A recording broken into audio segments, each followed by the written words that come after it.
Hello, ladies and gentlemen, and welcome to another edition of Wartime, the very first episode of the year 2015. I'm your host, as always, Brady Kreitzer. On Season 3 of the series, we're discussing the American Revolutionary Era, the people, places, and ideas that defined it, and the political ideologies that gave rise to the world's first truly modern republic. As always, remember, history is best when it's shared, and you can follow me on Twitter at Brady Kreitzer or by searching Wartime Podcast. You can visit my author's website, where all of my books are available at bradykreitzer.com. And for everything Wartime on the web, you may visit wartimepodcast.com. Before we begin this very important episode of Wartime, because it is the first of the year, I do want to make a few quick announcements, so you can humor me or fast forward. It's completely up to you. But I will say that in the holiday season, we've seen a real uptick in donations, and I've really been taken back by them. I know that many of you enjoy the show. I certainly enjoy making it. But to receive the kind of feedback that I have has really made me understand how this podcast is growing. And it's doing exactly what I hoped it would do. It's really filling, I hope, a void on the web where there really isn't otherwise. But because of those donations, we've been able to upgrade some of the studio equipment, and I'm learning the ropes with that. This is our very first recording with all this new stuff. So be patient, bear with me, we'll find our rhythm once again. But 2015, again, is going to be a really great year I'm really excited about. As I mentioned in my mid-season catch-up, I am filming a television series for the Pennsylvania Cable Network, exploring battlefields all across the state of Pennsylvania. You will have access to that here on the podcast if you don't live within the state itself. Also, my latest book, Hessians, will be released in April or May of 2015 by Westholme Publishing, so I'll keep you abreast of how that's going. We're in the middle of the editing process, so there is a cover I really wish I could show you because I'm really impressed with it, but you'll get that as well, all in good time. But enough about me.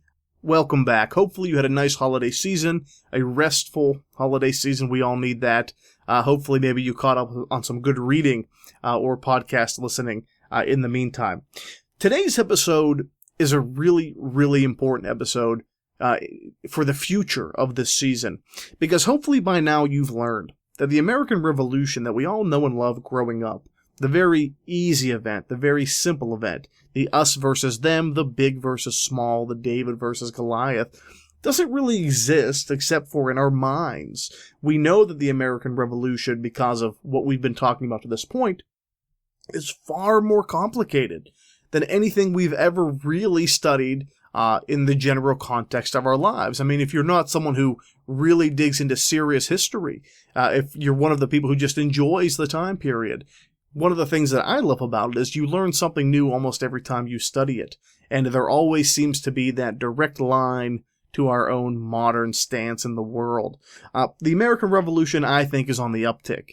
I believe the American Revolution, because of films, because of television shows, because of new books being written every day, is really seeing a resurgence. It's not going to surpass the American Civil War in popularity, but I think it's going to make a competitive second place in the minds of most readers today in sort of the 21st century.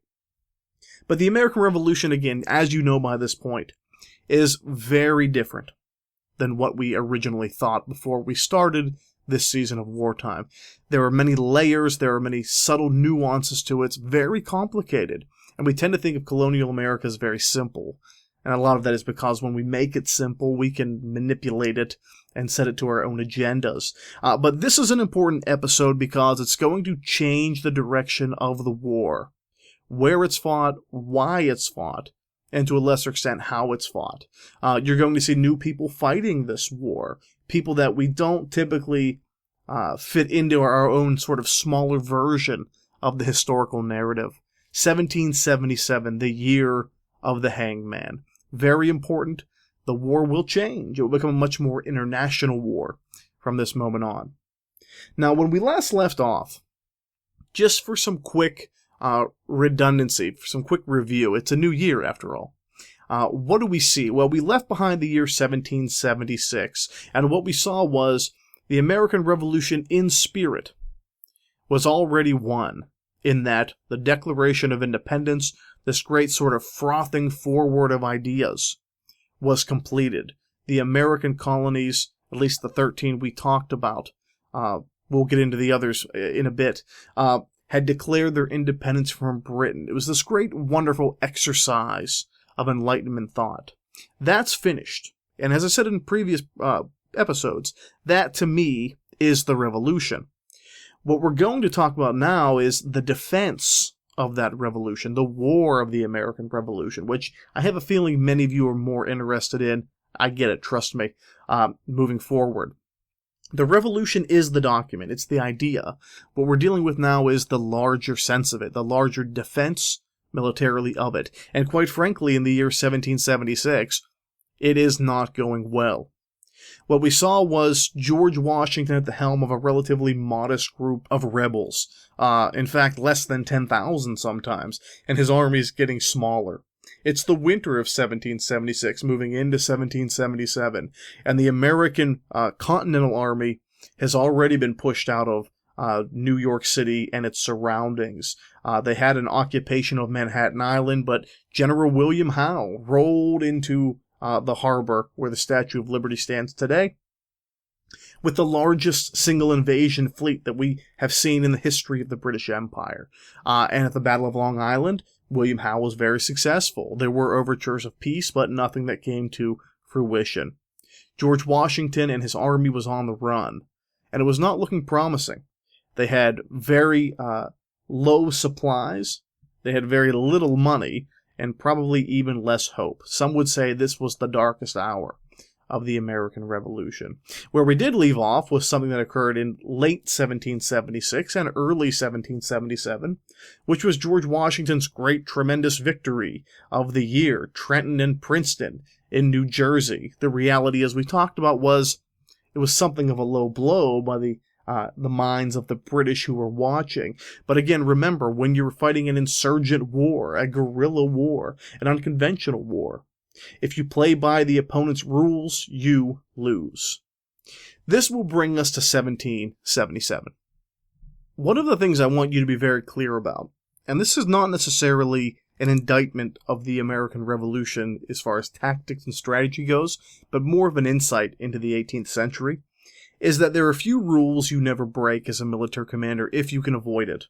Unless, of course, you're a very desperate commander like George Washington. In that case, you do what you have to survive.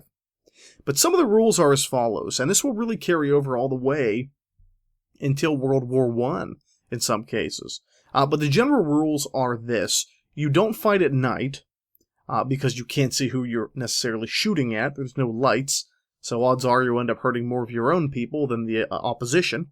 And if you can avoid it, you don't want to fight in winter, because, again, so much of this, when you study it, is about logistics. It's about soldiers marching. It's about rations. It's about how far you can travel in one day. As we said, an army marches on its stomach, but I kind of think that's a little more to it than that. They really march on the hard work of a lot of people following the camp, people who cook, people who supply them. It's a very huge ordeal, a military campaign.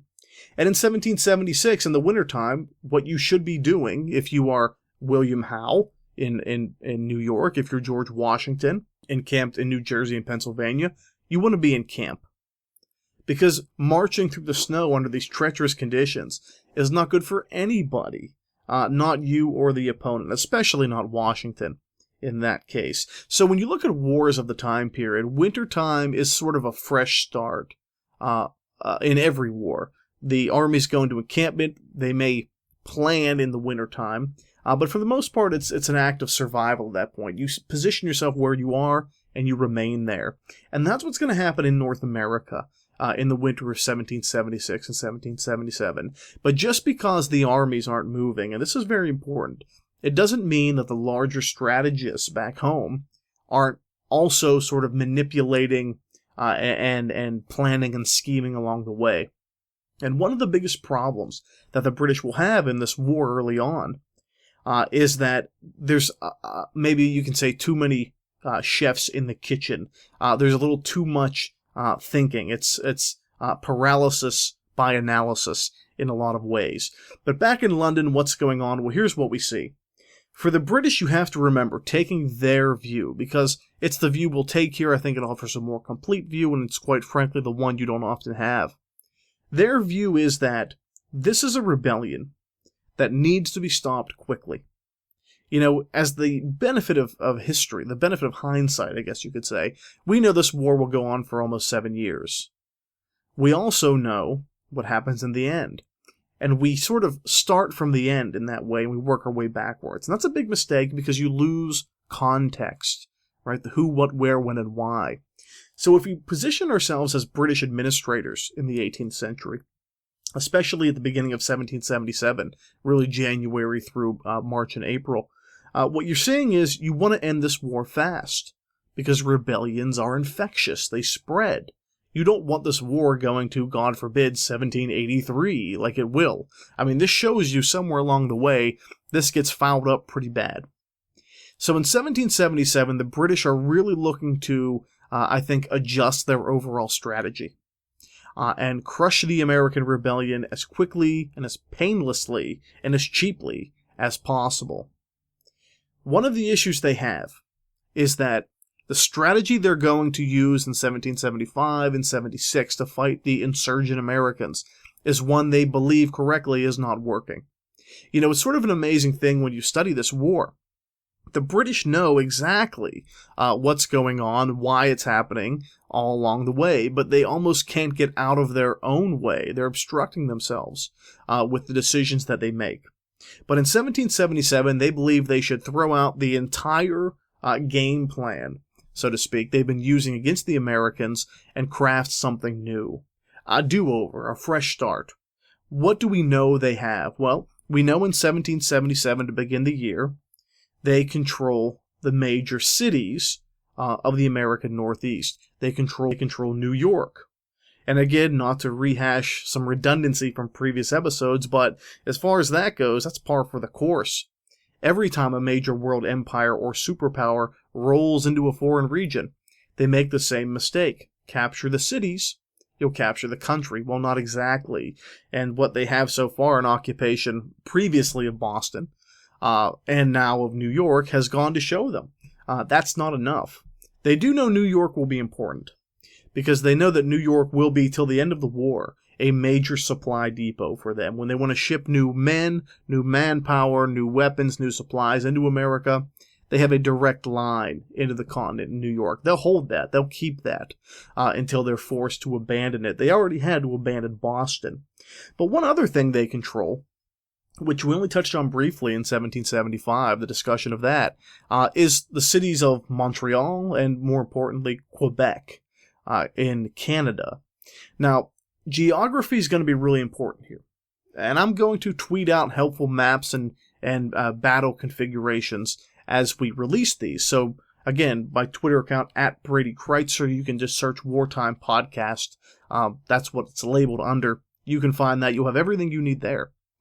But geography is really important here because Quebec and New York City don't seem to have much in common at this point, at least for most Americans today. But when you visualize North America the way that I would like you to understand this time period, a wild, vast wilderness with built-in superhighways, rivers, lakes, streams, you'll see that New York City, Manhattan, and Quebec City actually have a great deal in common, because you could theoretically get on a boat in either one of those places, and with only minor portage, that is, walking across land, you could connect the two together. So understanding that geography, the geomorphology of the land, is going to be really important here. So the question becomes, what connects those two places? Well, we have a lot of listeners on the island of Manhattan today. The geography really hasn't changed much. But I want you to think about the rivers that surround Manhattan Island. You have the East River, obviously to the east. But then on the western side, you have a very different river. I think a river that's much more New York, in my opinion. The Hudson River. Now, when you look at the Hudson River, ask yourself, where does it go? Well, if you follow it north, you'll go further into what we call upstate New York today, and continue it. In fact, what you'll find is that it goes very far north, almost to Lake George, which connects directly to the much larger and significant Lake Champlain. Lake Champlain will effectively cross over into Canada as far as the waterways that connect. Now, after the Richelieu River, which is the northern tip of Lake Champlain, connects directly to the St. Lawrence, what that means is, again, what cities on the St. Lawrence? Well, Quebec and Montreal. What that means is you have an interconnected waterway system. Now, if you listen to our discussion previously of, say, a man like Ethan Allen of the Green Mountain Boys, or the discussion in Season 1 of Wartime, when we talked about the 7 Years' War, that's no secret in 1777. That's considered to be probably the single most vital waterway for the British Empire in North America throughout the entire war. Because again, think about it. They have a stronghold of Quebec, no doubt. We talked about that. Then they have this new sort of launching point in Manhattan. When you're talking about an age of logistics, how do we move men, supplies, ships, all of those things as quickly as possible? Rivers are the key. So when 1777 begins, one of the things that the British will do is really emphasize, almost exclusively in fact, that they should take full command of what we'll call the Lake Champlain-Hudson River corridor, because that would connect the forces, about 8,000 of them, that are stationed in Quebec itself, Quebec City, with William Howe's forces in Manhattan. Understanding that is really going to be key here. But now we have to talk a little bit of ideology, again, a little bit of mindset. How do these people view the war? Now, this is going to be complicated. But if you've listened to all the episodes of Wartime from Season 1, especially the episode where we discussed the American colonies and how they're different, this will actually make a lot of sense to you. But the way the British view this war in 1777 is not the way we view it today, as far as a general popular culture goes, as far as a societal understanding. Again, we view it as us versus them, in many cases the entire would-be United States versus all of the British Empire. But it wasn't one of those things. When the British thought of this war, they thought of this rebellion as a rebellion really based almost exclusively in New England. They saw Boston as the beating heart of this rebellion. And again, they are a world power that has numerous colonies around the world. I mean, dozens and dozens of colonies. Look at North America. We always say there's 13 colonies in North America because it fits our narrative, but that really isn't the case, because don't forget, all of Quebec, all of Canada is a royal colony. Look at Florida, East Florida and West Florida. Those are colonies, and we're going to talk more about them in the future.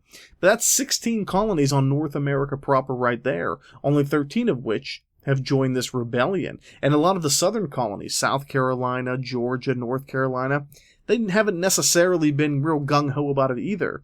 And don't even talk about the 13 British colonies in the Caribbean, the other 13 colonies, as we'll call them. So it's much bigger than we think, and that's important you understand that moving forward. So when the British view the war, they view it as a New England problem, and they want to deal with it as a New England problem, which by 1777 has sort of come and gone. The Patriot sentiment has moved into places like New York, New Jersey, and Pennsylvania because of the actions that the British have taken there. They sort of shot themselves in the foot in that regard. But if you capture Lake Champlain, Lake George, and the Hudson River, just visualize it on a map if you have one. What's due east of that water system?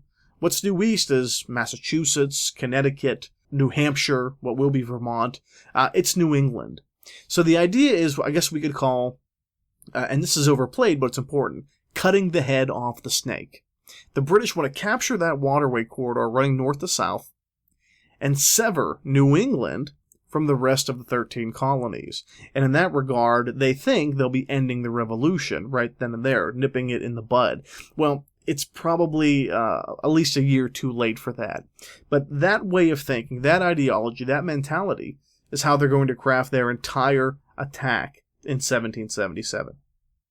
So in 1777, what do we have? Let's talk a little bit about the strategic situation of the British. We know that General William Howe controls all of New York City as we know it, and we know he's got a sizable fleet there. Howe has big plans in 1777.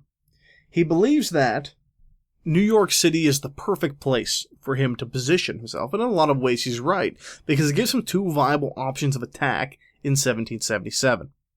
He could move north up the Hudson and capture Albany, which is a very attractive target. But the real target for him, and Howe is very much an empire man in this regard, is due southwest. And of course, he's talking about the colonial capital of Philadelphia. Philadelphia is really open for business, so to speak, because of George Washington fleeing to its west and taking up winter encampment. So whenever you see Howe making a decision in 1777, this is from the New York City perspective, he's got options. He believes all he needs is reinforcements, and he writes letters to the Secretary of State for the American Colonies, a man named Lord George Germain, and he says that, I can capture Albany, but I really would like Philadelphia.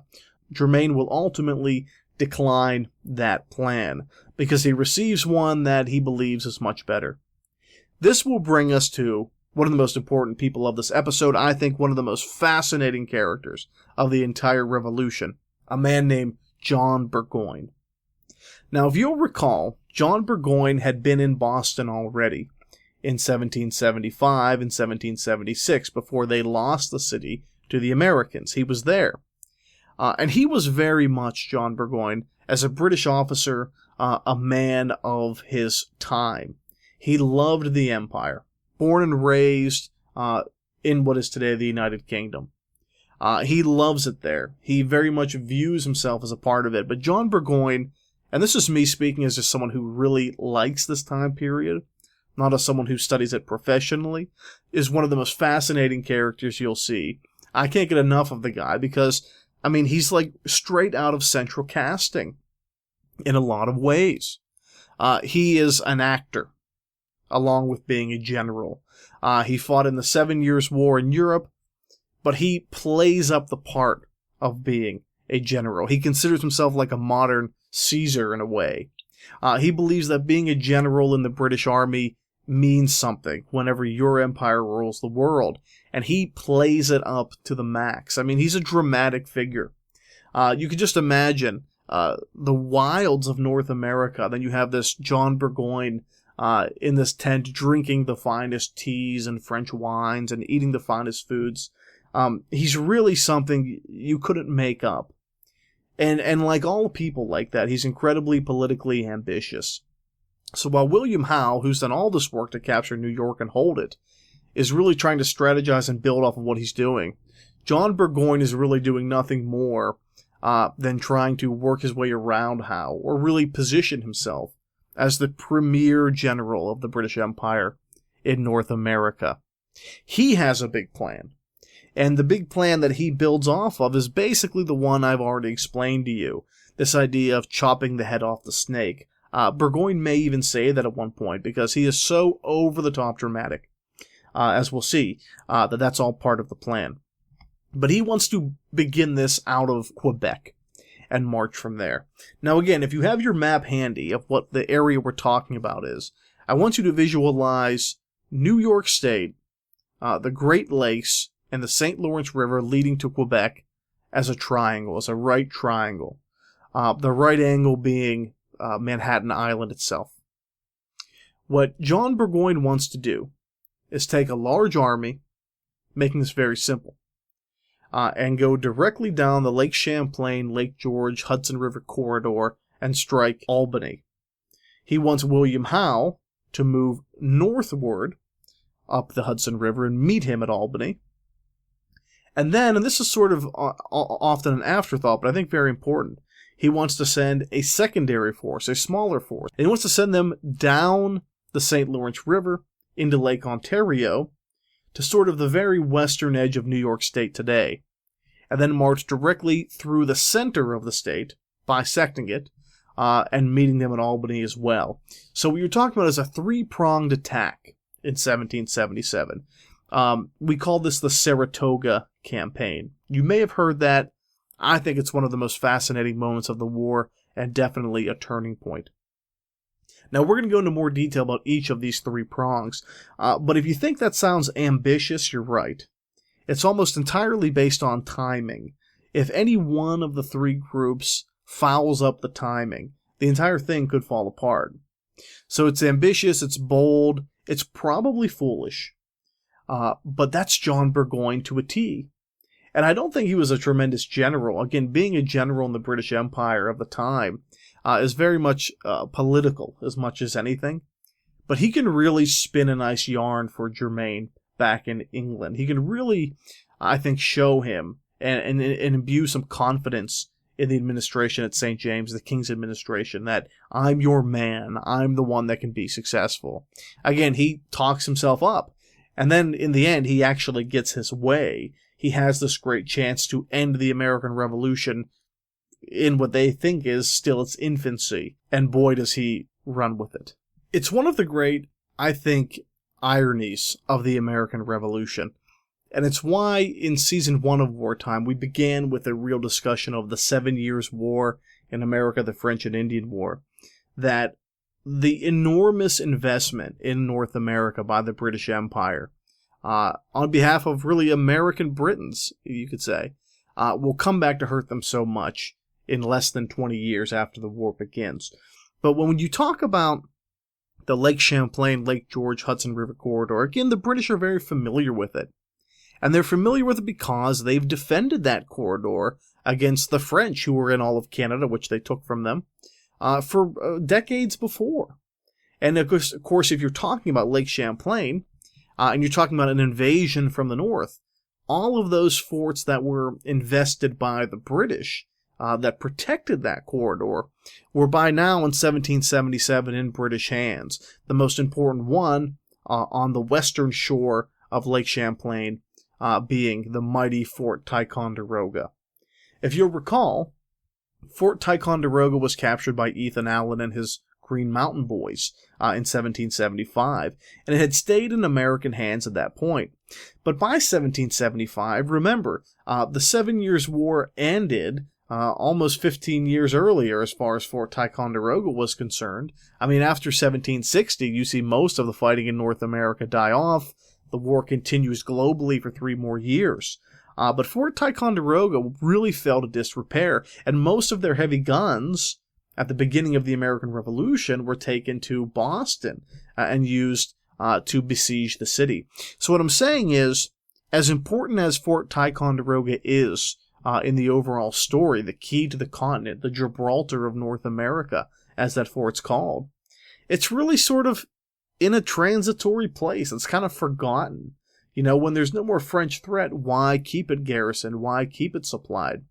And the American commander who's in Fort Ticonderoga, a man named Arthur St. Clair, is very much cognizant of that situation. If he knew what was coming, it probably wouldn't be the case. But if you are John Burgoyne, and again you have about 8,000 men moving south toward New York City, hopefully Albany, and you send, looking at the official figures, about 2,000 under the command of Barry St. Leger, which again is sort of going down the St. Lawrence to the very western edge of New York and marching across. It's very diversionary in a lot of ways. You're not going anywhere if you don't take Fort Ticonderoga. And again, John Burgoyne has such a high thought of himself. He keeps himself in such high esteem, high regard. He feels very confident they'll do just that.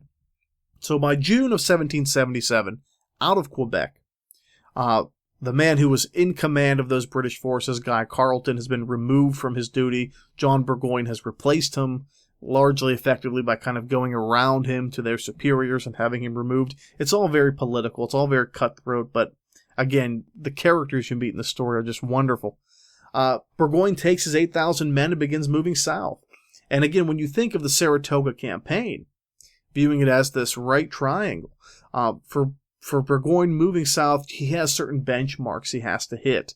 And one of them is he has to recapture all of those forts that are now manned by Americans, which were previously manned by the British, which were originally built and won by the French. So good luck with that.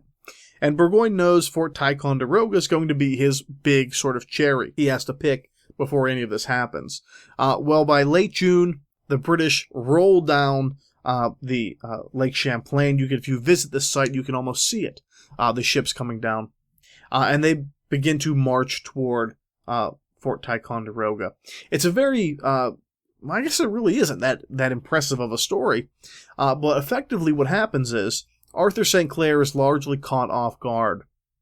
Not totally, but largely caught off guard by Burgoyne's arrival. He thought there may be some British forces in the area. He had no idea this behemoth that was rolling south toward him. And Fort Ticonderoga will fall without really a shot being fired. I mean, you're talking about a fort that was fought furiously for in the 7 Years' War.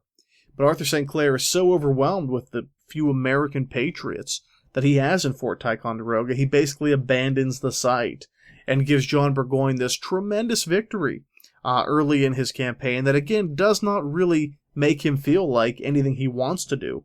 As outlandish as it is impossible at all. Fort Ticonderoga, the mighty fort, the Gibraltar of North America, falls with relative ease. And the ego and the anticipation of what's to come for Burgoyne's marching southward army now swells considerably. There's no doubt by this point that John Burgoyne is rolling to his target. I use that word a lot because it very much felt unstoppable at the time. But you have to remember back to our earliest discussion, again using hindsight. It's a bold plan, but it's totally based on timing. And there are two other branches of this three-branch attack. One moving south to north, William Howe in New York, and the other down the St. Lawrence and across New York State under Barry St. Ledger. Very much a distracting part of this campaign. Well, timing is everything. Burgoyne, I think, is doing his part, but you can't make promises for everyone else, and that's going to be very important.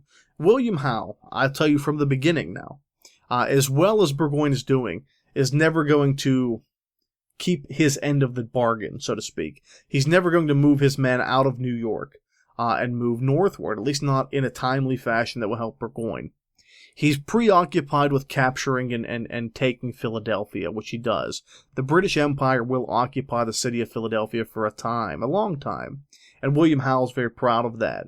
Unfortunately, in doing so, keeping it, maintaining connection of both places, he really leaves Burgoyne sort of hanging out to dry. Because, again, his reinforcements moving from the south were going to be a big part of this. I don't think they would be an essential part of this. But for Burgoyne, hearing that they are not on time or on pace would be a devastating effect. He won't hear for quite a while. But when he does, it's traumatic for his campaign in a lot of ways. Many people will look at this, they'll question it, they'll say, why wasn't William Howe on the march to help Burgoyne? They'll say that there was a personal animus between them. That may be true. But the reality is, when you look at what William Howe is saying, what Burgoyne is saying, Howe's really just bogged down in that word again, logistics, that are involved in occupying two cities, maintaining these cities, maintaining securities for the population. I don't think he's actively trying to sabotage this. He wants the war to end as much as anyone. But the personality of Burgoyne is as such that I think it really rubs a lot of people the wrong way. I think it makes for a good story to say that this was some sort of professional sabotage going on, but I don't think it is. But realistically, sticking to the narrative, I think what's most important for our purposes is that 1/3 of this very elaborate scheme has already sort of floundered before it was even launched. That does allow us, however, knowing that Burgoyne is moving south, chopping the head off the snake, to talk about the third branch of this attack, which to me is really right in my wheelhouse.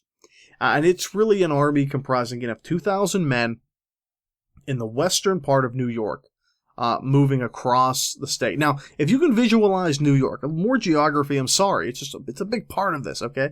If you can visualize it, there is a river that effectively slices the state of New York east to west in half. And this river is called the Mohawk River. And what I'd like to talk about a bit is what we call the Mohawk River Valley. Now, the Mohawk River Valley is one of, I think, the most compelling places in all of colonial North America, because you have major high-ranking British officials who live in the area, most notably Sir William Johnson, the Superintendent of Indian Affairs. So that's a major player in this story. But you also have many families scattered as settlers throughout this river valley. Most are English. You do have, interestingly enough, German immigrant families living there too, who play a lesser role in this. And you have a vast array of Iroquois people. Remember, the Iroquois Confederation really stretches throughout the state of New York, moving west to east, the Seneca, the Cayuga, the Onondaga, the Oneida, and the Mohawk. I mean, you're really talking about a river that connects the Iroquoian world together. An Iroquoian world that is very much in distress. What I'm saying is, you have all kinds of different societal factors in the Mohawk River Valley of New York coming together in the American Revolution. And the American Revolution means something different for all of them.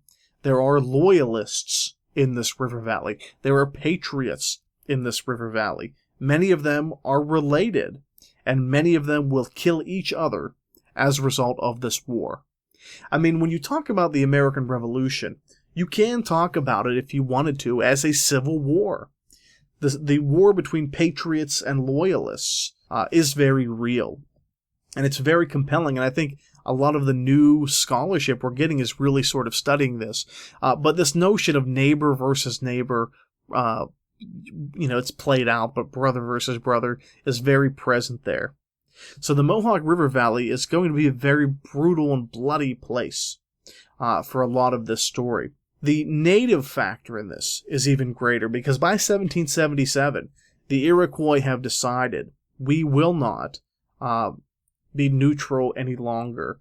They will throw their support toward the British, but not all of them. Because as Barry St. Leger, this third part of Burgoyne's army, is marching through the center now of the state to meet up with Burgoyne, he's collecting loyalists all along the way, and he's marching. Now, there is a fort right almost dead in the center of the state, near what is today Syracuse, New York. Really, it's in the heart of the town of Rome, New York, called Fort Stanwix, renamed Fort Schuyler, after an American commander rather than the British commander. But that's a fort that's going to be really critical and essential for Barry St. Leger, this British officer, to capture on his way to meet up with Burgoyne. As he does it, he meets up with an American force. There's a battle we call the Battle of Oriskany, which kind of throws all of these conflicting elements I've just mentioned together in one sort of disheveled mess. It's a horrific battle, but it's one of my favorites of the entire war because it's so revealing. Let me set this up for you. If you want to know the details of the battle, the troop movements and such, you can find that. But I want to really give you the real red meat of this story. On one side, you have Barry St. Leger's British soldiers with a number of American loyalists. On the other side, you have American Patriot militia, the Tryon County Militia. Now, marching with the Americans, this is where I get really excited, probably as you can tell, are members of the Iroquois Confederacy, members of the Seneca, members of the Cayuga, the Onondaga, members of the Mohawk. But with the Americans, and this is what's mind-blowing, you also have Iroquois marching in opposition, most notably the Oneida, and to a lesser degree, the Tuscarora. Now, that might not seem like a big deal to you, but understand that really for the last 200 to 300 years at that point, the Iroquois Empire was a massive political force. Again, Season 1 sets us all up. But when they meet, and this will be the first time they meet on the field of battle, Iroquois versus Iroquois, this is the beginning of the end for them. This is the final death knell in their empire. What this is a civil war for the Iroquois. Think of that.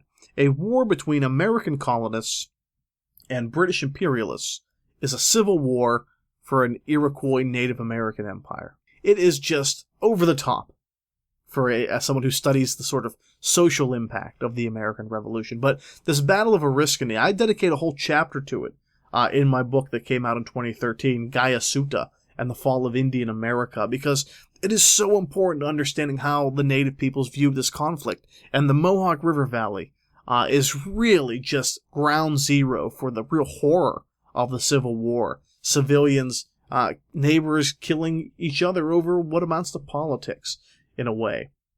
The Battle of Oriskany will occur. The British will continue their march, but it's a horrific scene. The Oneida will cement themselves as staunch American allies in that regard. But that's going to be a big part of this, because at the Battle of Oriskany, what it effectively does, it's a really sort of horrible, bloody kind of stalemate. You do want to say there's a winner and a loser, but no one really wins a wilderness battle like that.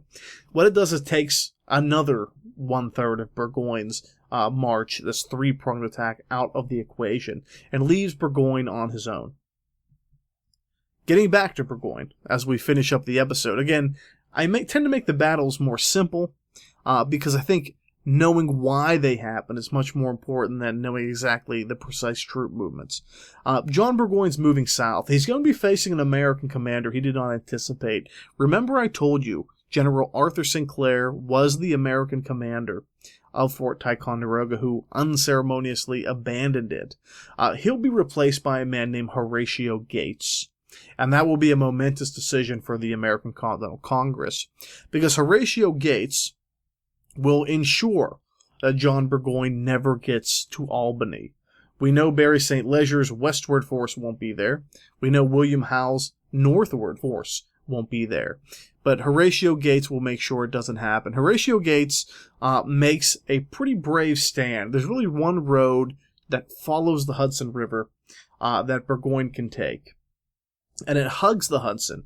And Horatio Gates will set up his sort of a wonderful defensive posture at a place on high ground we call Freeman's Farm. It's north of Albany a great deal. But as Burgoyne's marching south, they'll engage in a battle, the Battle of Freeman's Farm.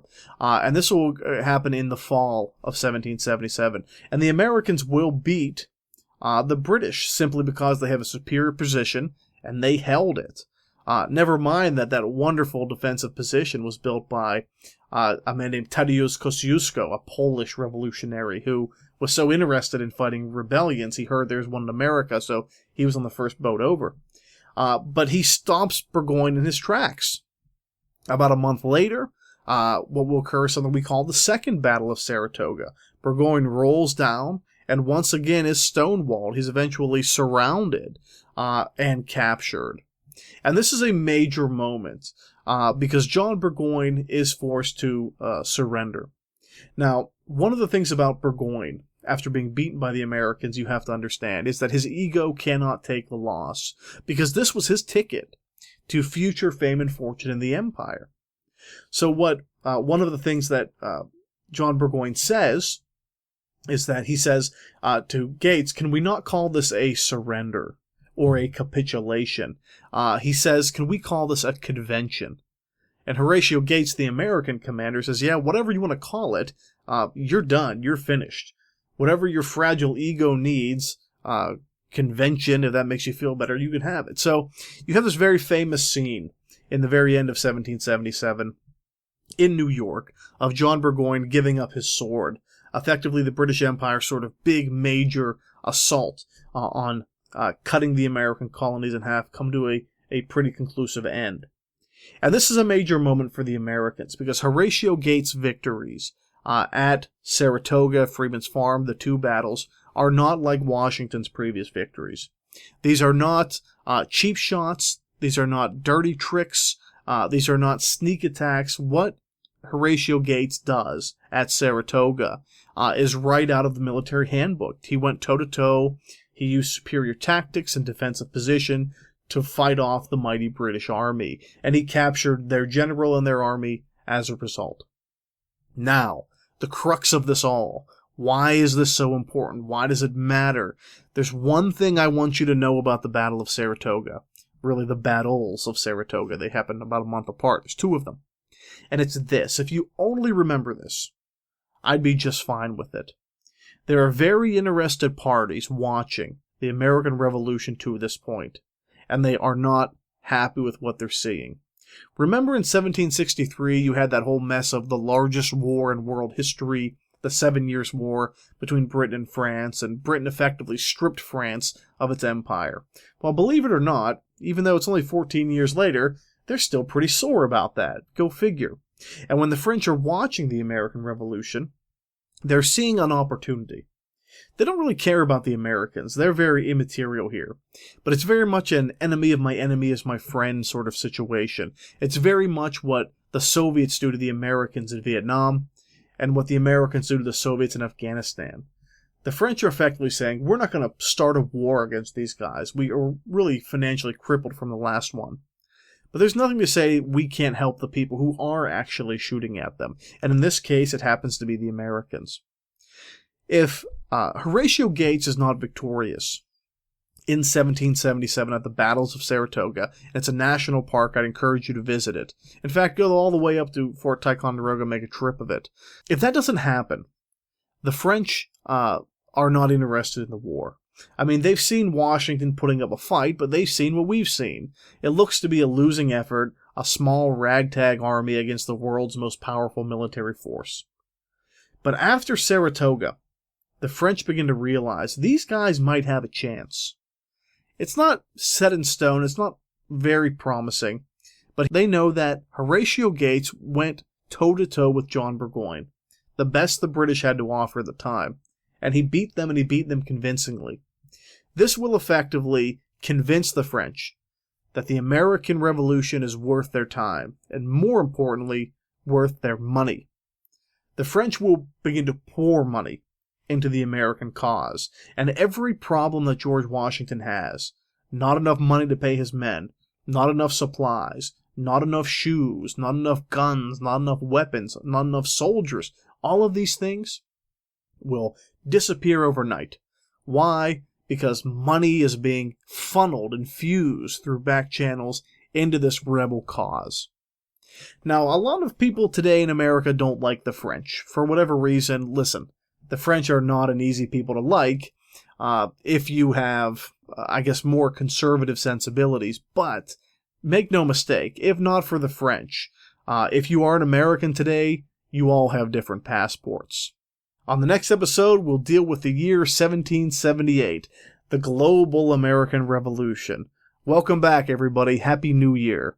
I'm Brady Kreitzer, and this is Wartime.